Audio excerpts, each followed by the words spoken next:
দেখেন আসলে যে যেটা বলতাম সেটা হলো যে ভিসা গাইড বলতে তো একটা এজেন্সি আছে।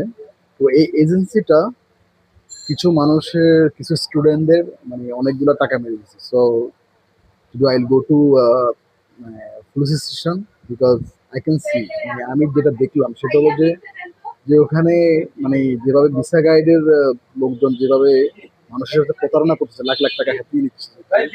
বাট আমি সবাইকে বলতে চাই একটা জিনিস, সেটা হলো যে আপনি যাই করেন অন্তত ভিসা গাইডের বিষয় বা ভিসা মানে আপনি ইউরোপে যেতে চাইলে আপনি নিজেভাবে নিজে নিজে অনলাইনে করবেন। বাট আপনি কোনো এজেন্সির সাথে কোনো কিছু করবেন না। এটা হাত জোর করে বলতেছি যে কোনো এজেন্সি সাথে কোনো কিছু করে আপনি কিছু করতে পারবেন না। সুতরাং আপনার লাইফে আপনি যাই করেন অন্তত নিজে নিজে যেটা করবেন টাকাও কম খরচ হবে।